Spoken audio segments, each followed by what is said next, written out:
Mais tu es pressé, tu cours. Parce que tu vois que les autres avec qui tu as fait école, ils sont en train d'avancer. Parce que tu vois que les enfants de ta soeur, ou bien toi-même, tes soeurs, tes frères sont en train d'avancer. Il y a un temps. Notre Dieu est un Dieu de patience. Amen. Dis à quelqu'un, notre Dieu est un Dieu de patience. J'insiste également sur un autre principe. Un cœur envieux. Ça, il faut faire très attention à ça. À ne pas avoir un cœur envieux. Bien aimé, c'est normal que vous aspirez à avoir de bonnes choses. Ça, c'est normal. Vous êtes chrétien, vous êtes enfant de Dieu. C'est normal que vous souhaitiez avoir de bonnes choses. Ça, il n'y a aucun problème avec ça. Mais il ne faut pas attendre j'ai envie d'avoir. C'est juste parce que si tu as, tu vas prendre pour montrer aux gens pour dire, tu vois, il y a eu non.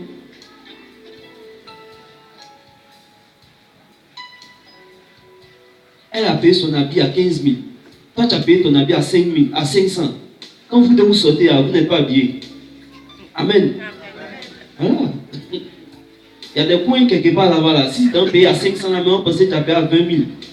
Vous savez, vous ici, là, vous connaissez. Amen. Voilà. Habit 500. Bon. Quand tu as pris, tu as lavé, tu as repassé. Est-ce qu'on sait où c'est quitté? Mais parfois, auteur a fait un sait où c'est quitté quand même. Il faut avoir un cœur vieux. Amen. Votre Dieu est un Dieu fidèle. Notre Dieu est un Dieu fidèle. Notre Dieu est un Dieu qui ne nous abandonnera jamais. Ton Dieu ne t'abandonnera jamais. Amen. Bon.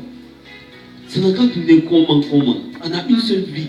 On va se lutter jusqu'à pour nous tous là, ça va sortir. Amen. Voilà. Donc tu as quel problème à regarder l'autre? Et il y a beaucoup de personnes, comme ils regardent l'autre, ils n'arrivent même plus à faire ce que Dieu demande qu'ils fassent dans leur vie. Dieu lui sait comment il va bénir l'autre. Lui sait comment il va te bénir. Mais si tu regardes l'autre, tu risques de ne même plus savoir ce que Dieu veut faire avec toi dans ta vie. Il y a beaucoup ici, là, si tu leur demandes dans 3 ans où ils se voient, ils ne savent pas. Qui sait dans 3 ans où ils se voient? Il y a beaucoup qui ne savent pas. Il y a beaucoup qui ne savent même pas. Si tu leur demandes demain la main où ils se voient, mais ils ne savent pas. Ils savent qu'il va rentrer, il va manger, il va dormir. Donc voilà. Il y a un langage qui dit, ça c'est dans l'aviation civile, avion. Quand on va former les pilotes, on leur dit, ne va jamais à un endroit, n'envoie jamais ton avion à un endroit où ton esprit n'est pas allé 5 minutes avant. Amen. Il répète, ça c'est une règle. N'envoie jamais ton avion à un endroit où ton esprit n'est pas parti 5 minutes avant. Ça veut dire quoi? Il faut savoir où tu t'en vas. Même si c'est Dieu, la Bible dit dans le livre de Proverbes que les plans dans le cœur de l'homme sont nombreux. Mais c'est seulement la volonté de Dieu qui se réalise. Nous on dit très souvent que l'homme propose, Dieu fait quoi? Dieu dispose. Mais pour que Dieu dispose, il faut proposer quand même.